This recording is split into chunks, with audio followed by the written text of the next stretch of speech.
Hey, it's Rick Kettner here, and in this episode, we're going to go through 5 practical tips when it comes to reading more books. Now, we all know that reading is a really great way to learn from others, to stay mentally sharp, and to try to get ahead in life. But it's not always easy to fit reading into what might be a very busy schedule. And to make things worse, a lot of people really struggle when it comes to retaining or remembering the insights that they do get from the books that they complete. So the 5 tips that we're going to cover here focus on both starting and finishing more books, but also on retaining and remembering more of what you read so that you can get the full benefit from every book that you complete. So with that in mind, let's dive into the list, beginning with tip number 1. Develop a daily reading mini habit. To make real progress when it comes to reading, we really need to focus on consistency. So my favorite approach comes from a book called Mini Habits by Stephen Guise. What he recommends is rather than taking on some huge, large, ambitious goal of maybe reading for 30 or 60 minutes each and every day, we want to set a very small, easy goal of something like 5 minutes or 5 pages every single day, because the real focus we want to have here is on consistency, on doing this every single day. So what we do is we set a 5-minute minimum or a 5-page minimum. On a daily basis, we can read for as long as we like, but we never increase the minimum. So on a day where you might feel like doing some extra reading, you can read as long as you want, but the next day you come right back to the 5-minute minimum. You never increase this. Even after weeks, months, or even years, you maintain a very simple minimum. And again, this drives consistency, but what it also addresses is often the most difficult part of something like a reading habit is just starting. So if you tell yourself, all I have to do is read for 5 minutes and I'm done, you can easily get started. And if you get into the book, you can go for as long as you like, but that's not actually the goal. This isn't some kind of a mental trick to get you to read beyond the 5 minutes. You can legitimately put down the book after 5 minutes because, again, what we're focused on here is consistency. And this rewires our brain to, instead of thinking about reading as this thing that we occasionally do, we start to identify with being a reader.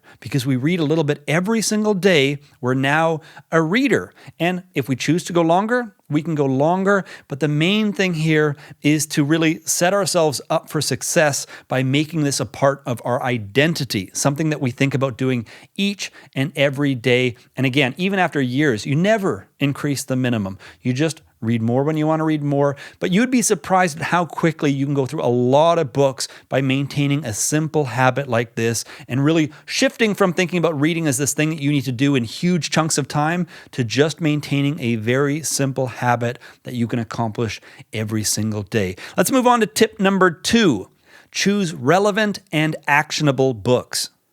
A very common reason why people don't read as much as they might like to is they don't get to experience the payoff on a regular basis. They might read the occasional book here or there, but they don't have an opportunity to apply that learning often enough to create a very positive association between the idea of reading further books and the ways that those books might end up benefiting them in their life. And this is quite the opposite to people that tend to read a lot of books. What people do differently when it comes to reading a lot of books is they tend to develop a positive feedback loop where they recognize how books that they've read in the past often apply in their everyday lives in meaningful ways. So they develop this mindset where, of course, I'm going to read more books. I'm going to read as many books as I can get my hands on because I've seen how those books that I've read in the past have benefited me in a very tangible and real way.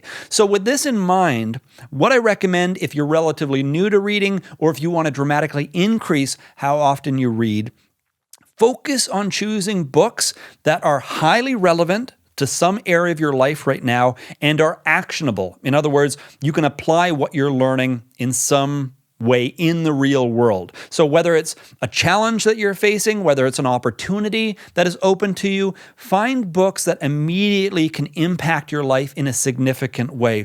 Instead of what a lot of people will do is they'll choose a book that is popular right now, or maybe one that they heard somebody else enjoyed, or maybe one that just looks attractive in terms of the cover in a bookstore. These things are perfectly okay in terms of reasons to pick up a book if you've developed a very strong reading habit and if you're regularly reading and you want to try something different from time to time.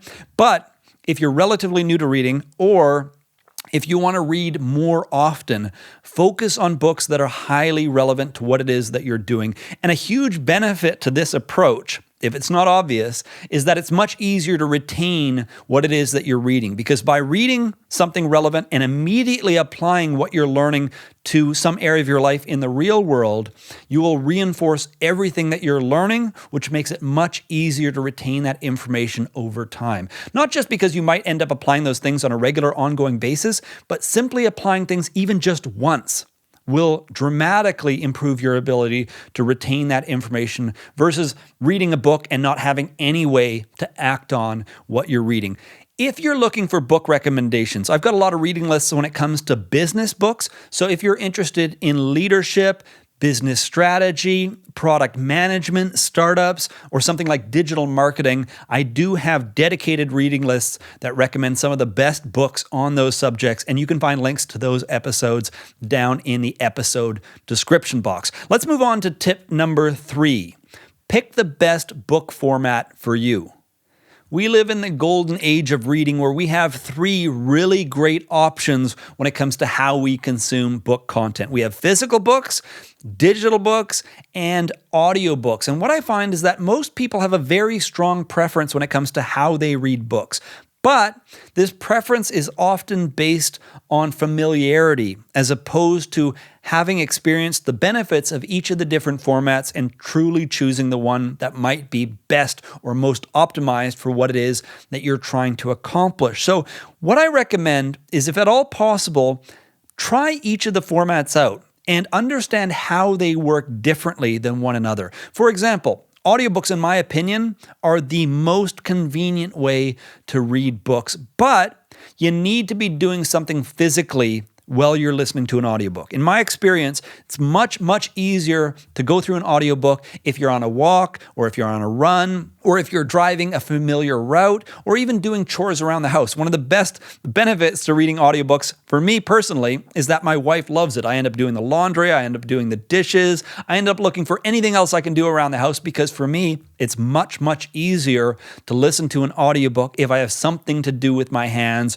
or if I'm out on a walk or something like that, so that my brain can just focus entirely on the message from the book. When it comes to digital books, what I find personally is this format is best when it comes to deep learning. If I really want to study a book carefully, if I want to do things like highlighting, adding notes, doing keyword searches, or if you're using Kindle, for example, you can even benefit from social highlighting, where you can see highlights that other people that have read the book have all agreed is an important section of the book.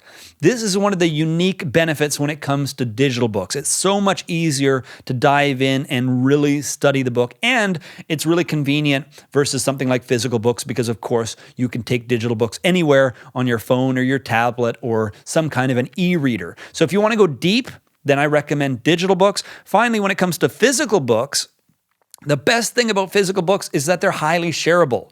And not only can you buy one copy and pass it around to friends and family members, but you can also choose to share your highlights. So if you're somebody that likes to highlight your physical copy, when you share it with a friend, they can see the sections that were important to you. And that might, of course, spur some kind of follow-up conversation where when you go to talk about the book, they might recall seeing the things that were interesting to you, and that might kind of serve as a conversation starter. So if you're brand new to reading and you really want to just accelerate how many books you read, I recommend audiobooks, the most convenient format.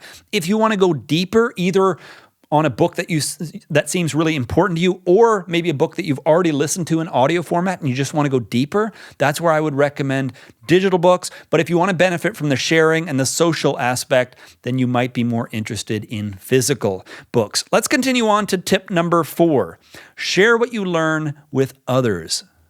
Another really great way that you can boost your ability to retain information and increase your motivation when it comes to completing more books is to look for opportunities to share whatever it is that you're learning with other people. You can find someone who might be interested in similar books. You can find someone who's just interested in the general topic that you happen to be reading about. But whatever the situation might be, you want to look for opportunities where you can take whatever it is that you're learning about and you can explain or share or reflect on that information with somebody else. So you can join a reading group. You might find a reading partner.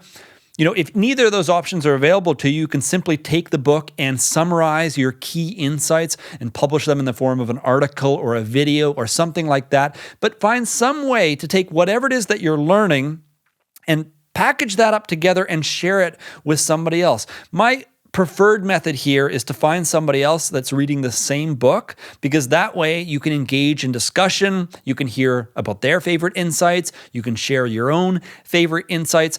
Every single time you're reflecting on what it is that you've learned in the book or what it is somebody else learned from the book, this is an opportunity to really lock in your learning and increase your long-term retention. So just a very, very powerful strategy, both for additional motivation to read books, but also to improve retention. Let's move on to tip number 5. Mix things up when you're busy. There are going to be times in life where you're completely overwhelmed. Maybe you just finished a really great book and you're still processing the information, or you're applying it in your personal or your business life. Maybe you're just overwhelmed in your personal life. Maybe you've got a lot going on at the office. Whatever the situation might be, the last thing that you want to do is turn your daily reading habit into a chore, into this thing that you have to do that's just adding stress and complexity to your life. But at the same time, you do want to maintain the habit, because the last thing that you want is, a week or two later, or maybe a month or two later, you've resolved whatever it was that was consuming a lot of your time, and now you don't have your reading habit anymore. So what I recommend is, whenever you're feeling overwhelmed, like you've got too much happening, or you're not ready to take on a new educational book, take that same reading habit and simply direct it to books that are more of an escape. So rather than, a book that adds more to your overall workload or gives you more to think about, choose a book that actually provides an escape from whatever it is that is overwhelming you in life. So for example, you might choose an entertaining fiction book, an interesting biography, some compelling journalism. The primary goal here with whatever you select is not to give yourself something more to think about or something to dwell on or something to consume a lot of your mental energy. It's about finding an escape, so that you can simply maintain your reading habit, because this kind of situation is exactly what often breaks a reading habit. So if you can turn your habit towards something that provides you with an escape while maintaining daily reading, this can ultimately, when you're ready, allow you to more easily slip back into productive educational books so you can continue learning. But those are 5 of my best tips when it comes to reading more. Let me quickly recap the list for you here. Number 1, develop a daily reading mini habit. Number 2, choose relevant and actionable books. Number 3, pick the best book format for you. Number 4, share what you learn with others. And finally, number 5, mix things up when you're busy. Once again, if you're looking for book recommendations when it comes to business-related books, I do have a number of reading lists that cover everything from leadership to product management to business strategy and even things like digital marketing. So if you're interested in checking those out, I'll link them up in the description box. That's it for this episode. If you have any questions or comments about anything that we covered here, let me know down in the comments section below. If you're listening to the audio edition of this episode, I'll include a link in the show notes that'll take you over to the video edition where you can participate in the comment section. If you're interested in more content like this in the future, I recommend that you subscribe or follow my updates on social media. Thank you for tuning in, and I look forward to connecting with you again in a future episode.